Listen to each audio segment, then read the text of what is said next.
The Assembly will hear an address by His Excellency Mohamed Abdullahi Mohamed Farmajo, President of the Federal Republic of Somalia. I request protocol to escort His Excellency.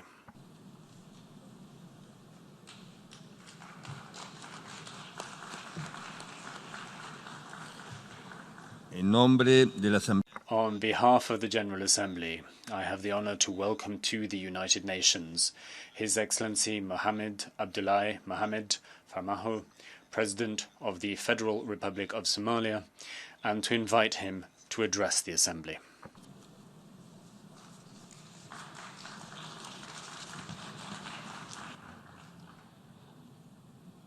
Mr. President, Honorable Head of States and Governments, dignitaries, and ladies and gentlemen, it's a great honor and privilege to address you on this 74th session of the United Nations General Assembly. It's indeed my sincere belief that the General Assembly is vital in galvanizing multilateral efforts and actions for poverty eradication, quality education, climate action, and promoting inclusivity in all its forms to advance our global agenda for people-centered development, for common progress and prosperity. We in this Assembly, more than ever before, must realize and work towards ensuring no one or nations is left behind in the pursuit of progress and prosperity in this age of interdependence and interconnectivity. The Government of Federal Republic of Somalia warmly welcomes this year's theme for the General Assembly, which reminds us all on the importance to double our efforts through greater international cooperation to ensure we as a nations individually achieve the sustainable development goals for reducing poverty, improving the quality of education, addressing the adverse effects of climate change, and promoting partnership and inclusivity in all our actions at home. Partnership in all their forms are a must if we are to overcome the greatest common challenges of our time, including security, poverty, climate change, and sustainability. In this globalized world, no nation, no matter how strong or prepared, can individually stand alone against the tide of global challenges which require common action and coordinated multilateral responses. We must strive to create the condition for individual fulfillment and common prosperity in line with the vision of sustainable development goals. I'm grateful to be here with our valuable partners, of whom many are represented in this great assembly today, for the constructive role they are playing in Somalia's successful journey to full recovery from a very difficult past. We are also grateful for the role of the United Nations has and continue to play in Somalia's development journey on the ground. We are committed to working with the United Nations to advance our inclusive national development agenda. Indeed, Somalia is a great example of the importance and success of the international multilateral system, as it has been benefited from the support of both the United Nations and its member states bilaterally. Somalia's road to recovery, led by its resilient people and government, has come a very long way, and yet we cannot be blind or remain silent on the discontent with the rise in inequality, poverty, and division caused by unfair globalization, which has become dominant in the world today. Without doubt, inclusivity in all its manifestations must come to the fore if we are to succeed in galvanizing multilateral efforts for global security, poverty eradication, quality of education, and climate action alongside the other development priorities. Mr. President, Somalia is also playing a key role in the Horn of Africa's socio-economic development and we are confident that the cooperation between the Horn of African countries will enhance economic development, political stability, social, cultural connectivity, and most importantly, security cooperation among the countries in the region. Horn of Africa region offers unrivaled opportunities for economic development and growth for its people if we can further strengthen the political, social, and economic ties between our countries and our global partners. Horn of African states are not alone in working together towards a better future for their countries and people, because we have many friends who are supporting us all along the way for the interest of peace and security in the wider world, and we thank them. While Somalia promotes economic integration in the region and encourages its business community to invest in countries in East Africa and beyond, Somali communities continue to invest in the Republic of Kenya, which indeed contributes to the growth and economic prosperity. Somalia and Kenya are neighbors on the Indian Ocean coast of East Africa who enjoy peaceful and friendly relations. We owe much to Kenya for their steadfast support for Somali's people over the years. While our overall relations are excellent, our maritime boundaries has never been delimited and is the subject of disagreement between our two sister states. Bilateral negotiations did not achieve an agreement in the past.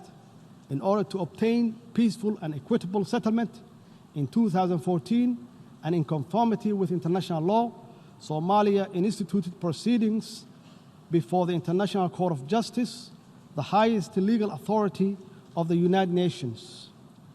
We are very pleased that the court found that it had jurisdiction to resolve the dispute and that it scheduled final hearing on the merit of the case for the first week of November this year.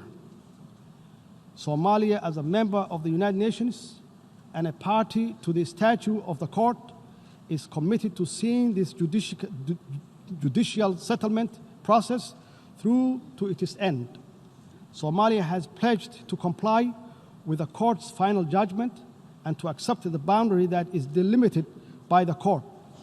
As a matter of international law, the court's judgment will be binding on Kenya as well. And we trust that when that judgment is issued and the boundary is established, a lasting settlement of this long-lasting dispute will finally be achieved. In addition, on September 3, 2019, Peace and Security Council concluded that African Union is not empowered to intervene this case before the court. Mr. President, I would like to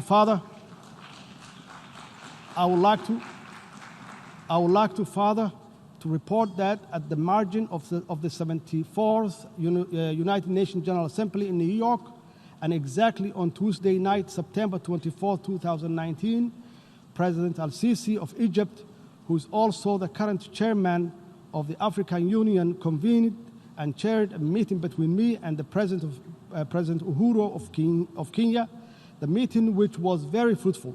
We agreed to restore our good brotherly relationship, is strengthening the diplomatic and political cooperation.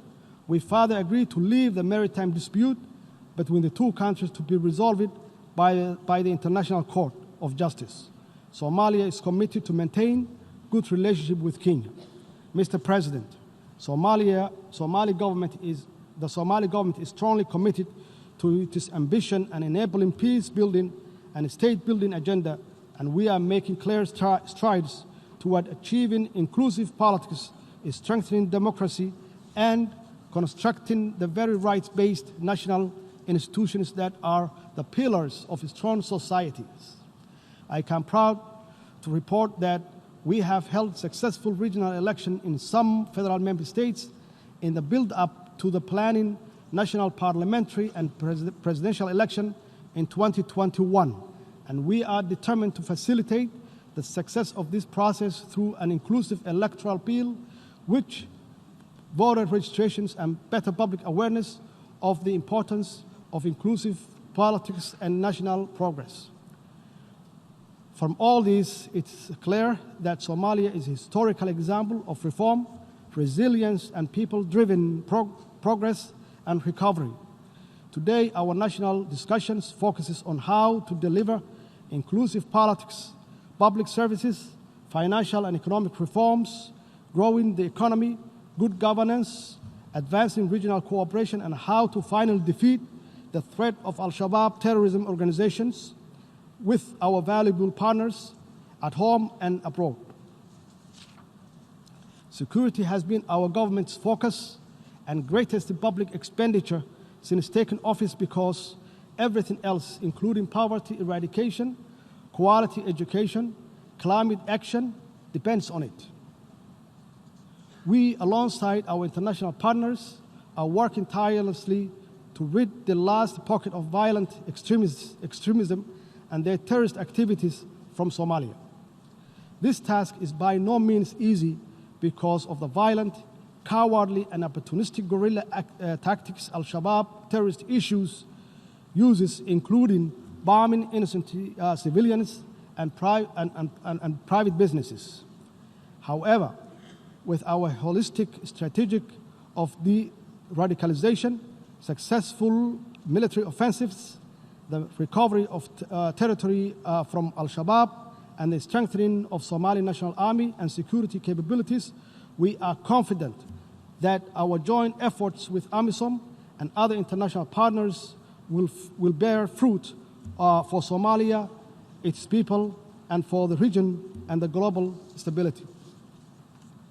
We are building a well-trained armed force and right-based security and accountable institutions to take over the responsibility of securing Somalia.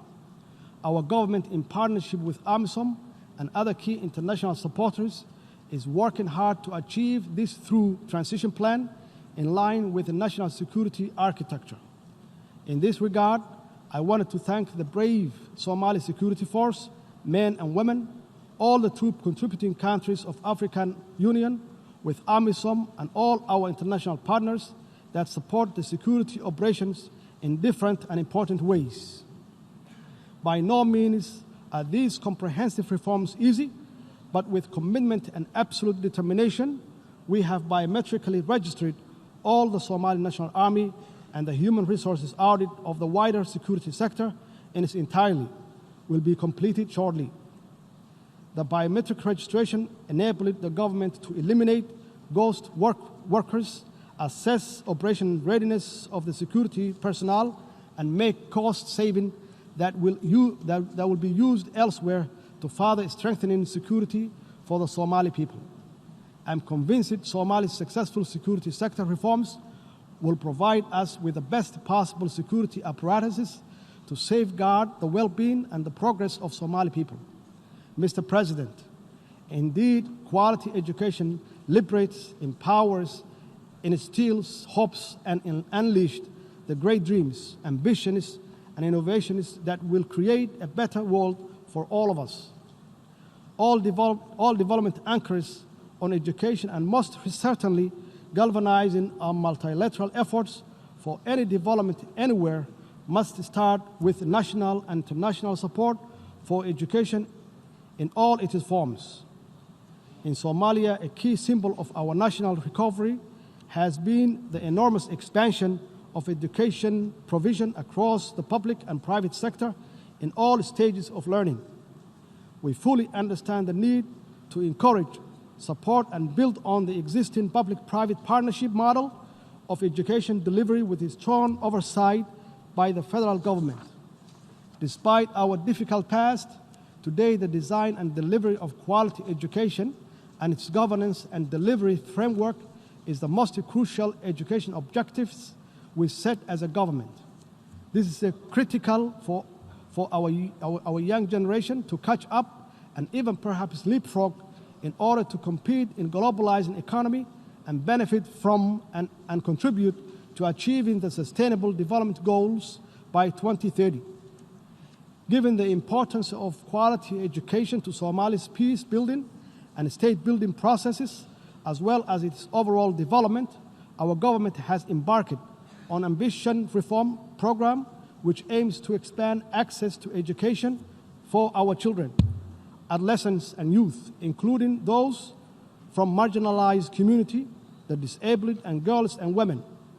We are focused very clearly on improving the quality of learning outcomes, especially at early grade levels for all learners. We are also committed to increasing enrollment rates, ensuring the market relevance of learning opportunities to sustainably grow the economy in creating much-needed jobs and injecting further confidence in our people and country's prosperity and prospects. On the practical note, the Somali government is in the process of developing an inclusive and relevant national curriculum alongside rehabilitating all public schools while working hard to establish technical vocational schools and invest in the next generation of teachers and leaders in our schools. For the 5th year in a row, Somalia held the national exam successfully, and most of our students, including those that had disabilities such as blindness, participated and succeeded. We are proud of them. We are proud of them all, and will continue to improve their learning opportunities and employment prospects through better policies, stronger partnerships, accessible facilities, and educational leadership.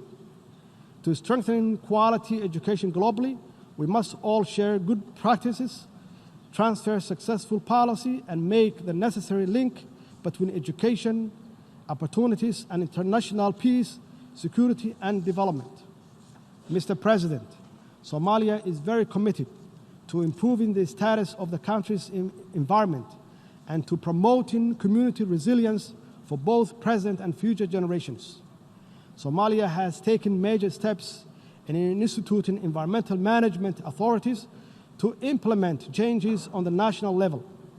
The establishment of the Directorate of Environment and the Climate Change within the Office of the Prime Minister, for example, is a step in the right direction, and we are confident that the Directorate will effectively lead the development and implementation of the environmental regulations and policies. This is evidence of our commitment to climate actions for a better, cleaner, and inclusive, prosperous environment.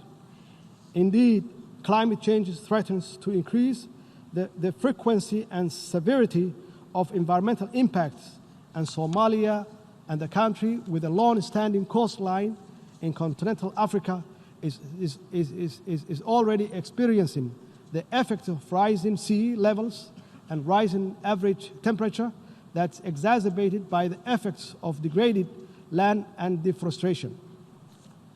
The 2017 drought in Somalia had significant impact on the environment, economy, and natural resource sector, with ecosystem losses that damages estimated at an equivalent of more than $600 million. The loss in productivity of the natural capital indicates difficult times ahead of the livestock-based Somali economy, more so because as much as 93% of pastoral resources have been decimated and destroyed in some regions of the country.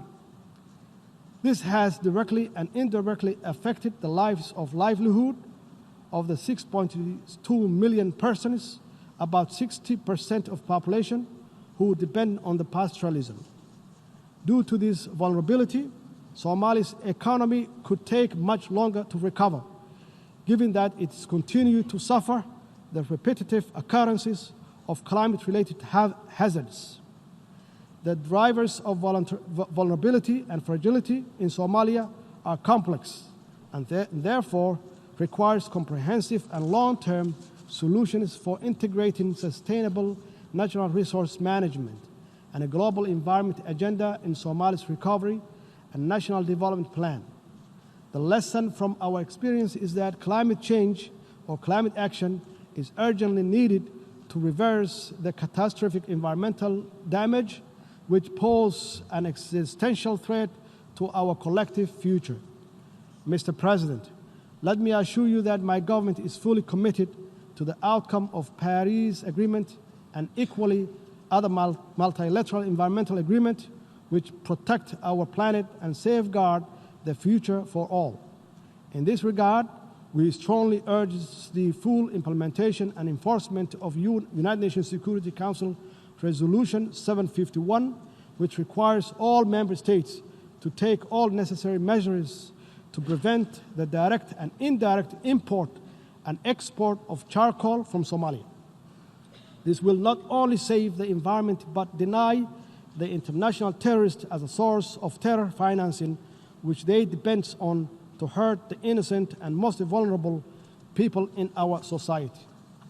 Mr. President, poverty is one of the greatest pain a human, a people, a nation can suffer. The government of Somalia is working hard with its people to build a more sustainable future free from poverty with strong social protections. Today we are on the verge of completing an inclusive 9th National Development Plan, which will guide the national strategic policy and framework for eradicating poverty in Somalia. The process of conducting the National Development Plan was inclusive, participatory, and it promotes accountability, transparency, and common responsibility for future implementation. Our approach to eradicating poverty is to create economic opportunity for our people, and to do this, we are engaged in the ambitious and successful fiscal and economic reform programs guided by International Monetary Fund, the Staff Monetary Program, to achieve debt cancellation by early next year through the High Indebted Poor Countries Initiative, HIBIC. According to the IMF, our performance to date has been strong and we have achieved much in a short space of time. We continue to raise domestic revenue, improve national budgeting processes, make our financial system more secure and transparent, while instilling fiscal discipline in our national operations. We are working closely, both bilaterally and multilaterally, with all our key partners and stakeholders, including the Somali people and the international financial institutions, to secure debt cancellation for Somalia. Achieving this will allow Somalia to get access to valuable and much-needed concessionary resources that will complement our national domestic revenue mobilization to cover the cost of eradicating poverty, improving public services, including quality education and security, and taking effective actions to safeguard our future against the scourge of climate change. Alongside economic and fiscal reforms, our government has championed a zero-tolerance approach of corruption so that every dollar is spent on the public goods. If we are to eradicate poverty, we cannot afford to lose a cent to corruption. Accordingly, we must always ensure value for money in public expenditure and tackle corruption head-on. This is why I signed the historic anti-corruption bill last week, and my government is determined to deliver on its content for the people of Somalia. Mr. President, let me conclude by reiterating Somalia's strong support for galvanizing multilateral effort for poverty eradication, quality education, climate action in all its forms. In this globalized age of uncertainty, common threats and opportunities, we must all be in this together to achieve common progress and inclusive prosperity. Our global journey to sustainable development may be long, but every step we take together will be rewarded with a stronger society, a more equitable and connected world, and a community of nations is strengthening and empowering through this collaboration. I thank you, Mr. President, and I thank you all in this assembly.